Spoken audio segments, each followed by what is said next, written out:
peternakan inilah dulu kita bilang. Jadi daripada itu salam salam kepada ibu kita minta maaf salam, mudah-mudahan kita mendapat rezeki. Amin amin ya rabbal alamin. Yang saya hormati Bapak anggota DPR RI, Pak Yai Budi Panjaitan dari Partai Demokrat yang hadir bersama kita di desa ini. Yang saya hormati Bapak Wakapolres yang juga meringankan langkahnya kemarin. Barangkali tugas di sana juga banyak, namun amin. Kabak Op. Boleh kau bilang Polres 3? Polres 3. Ya. Polres 3 berarti nomor urut 3 lah dia. Makanya di plat mobilnya itu ada angka 3. Betul, Kabak Op dari Polres Asahan. Yang saya hormati Bapak Kadis dari Pemda Asahan. Yang saya hormati Bapak Kapolsek Polsek Toraja. Yang saya hormati kepada kita semua, baik dari Polri ataupun media, terus kepada masyarakat, teristimewa kepada adik-adik kami semua.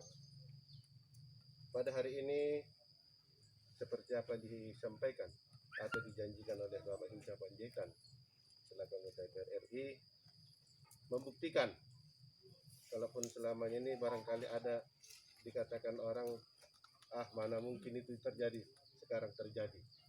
Dulu juga datang, nggak mungkin datang terjadi. Jadi sekarang sudah bersama-sama kita. Untuk itulah saya tidak bisa panjang lebar lagi supaya nanti berbincang-bincang yang disampaikan oleh Bapak Hinca Panjaitan atau dari Kadis Kabupaten Asahan atau Bapak dari Polres ataupun Bapak Kapolsek kepada kita semua. Untuk itu saya persilahkan dan saya hormat. Selamat datang, selamat berkunjung di Desa Pulau Rakyat Tua ini. Mudah-mudahan apa yang saya bina ini, apa yang disampaikan, diajarkan oleh Bapak Hinca Panjaitan dapat bermanfaat bagi kita terkhususnya, dan kiranya bisa menjadi pelajaran bagi tempat-tempat yang lain. Mudah-mudahan dapat. Niat dan tujuannya ini dikarenakan adalah penanggulangan anti narkoba. Jadi harapan kita kepada kita semua, jauhi yang namanya narkoba. Dan kesepakatan kita juga di kandang, barang siapa yang sudah ikut di kandang, ketahuan narkoba, karena setiap per 3 bulan, triwulan akan tes urin. Begitu ketahuan, berhenti tanpa syarat. Jadi supaya awak media juga dapat memahami, ini adalah program desa, bukan bersumber dari dana desa. Sekali lagi, bukan bersumber dari dana desa. Jangan nanti ada menulis ini dana desa segala macam. Ini adalah dana pribadi untuk mendidik masyarakat ini ataupun remaja ini. Masalah bagaimana hasilnya ataupun bagi hasilnya kepada remaja itu antara kepala desa dengan atau saya pribadi dengan para remaja. Jadi barangkali sekedar ini saja. Lebih dan kurang kalau dimaafkan. Wabillahi taufiq hidayah. Assalamualaikum warahmatullahi wabarakatuh. Dan persilahkan kepada Bapak Hinca untuk dari Bapak dulu atau dari mana? Aku aja yang mandu ya. Ya, siap. Terima kasih. Balikan lagi nanti ke Oke, rumah. terima kasih. Silakan. Terima kasih. Terima kasih Pak Kadis. Assalamualaikum warahmatullahi wabarakatuh. Selamat pagi, salam sejahtera untuk kita sekalian. Bapak Kabak Ops yang saya hormati, Pak Kapolsek, Pak Kadis yang saya sangat hargai, sahabat saya, tentu juga Kades dan seluruh jajarannya, untuk Polsek Pulau Raja dan semua jajarannya. Sini saya banyak sekali kita. Terima kasih juga dari Babinsa dari Ramil 16 Pulau Raja. Terima kasih juga sudah hadir. Dan mungkin teman-teman media dan semua masyarakat yang ada di sini, terutama teman-teman seperjuangan, anak-anak muda yang bulan Maret lalu kita belum melihat apa-apa ini. Hari ini bisa kita buktikan ada. Dan harusnya lebih cepat dari yang hari ini. Dan karena itu izinkan saya Pak Okto dan kawan-kawan dulu, sebelum nanti saya punya kesempatan bicara, saya ingin menyampaikan beberapa hal. Adik-adik sekalian, kenapa ikut semua para petinggi negeri, polisi, tentara, juga dari pemerintahan, Kades? Karena kita peduli tentang negeri. Tanpa dinyana pandemi, wabah, COVID-19, ya, coronavirus, disease 19, virus corona 19, disebut 19 karena dia tahun 2019, virus corona sajalah kita sebut, ini membuat dunia tak berdaya.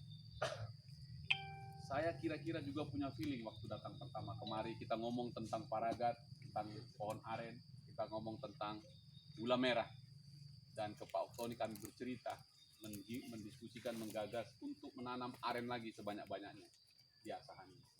Untuk apa? Untuk ketahanan pangan kita, yang suka tidak suka, tadi saya jelaskan ke Kapolsek, APBN kita turun drastis. Bahkan teman-teman polisi ini, anggarannya, Kabaops ini nggak bisa lagi leluasa karena harus direlokasi. Begitu juga Polsek, semua. Oke? Nah, oleh karena itu dia akan kemudian menjadi problem. Mudah-mudahan gaji nggak dipotong, itu pun sudah bagus.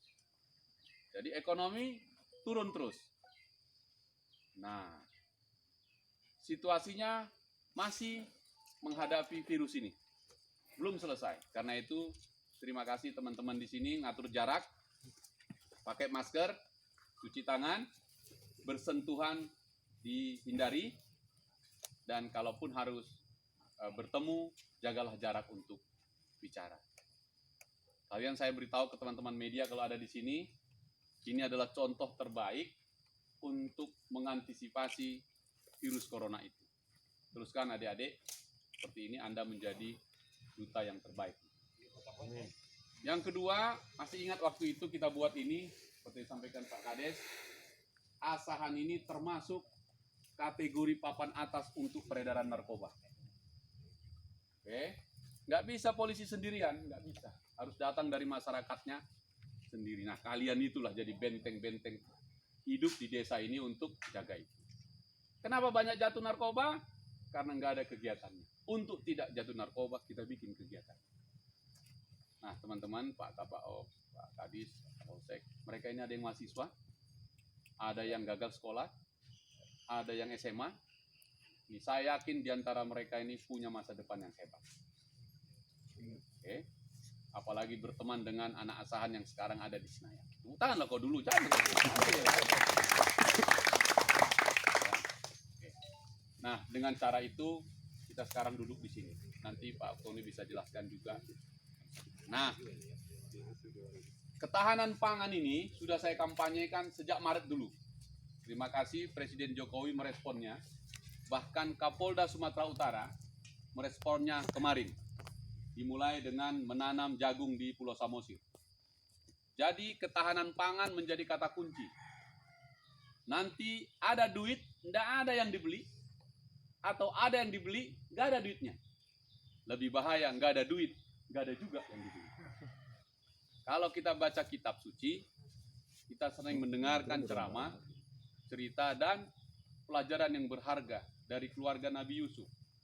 Yang dia harus menyiapkan ketahanan pangannya untuk 7 tahun ke depan karena kekeringan akan datang di negeri Mesir.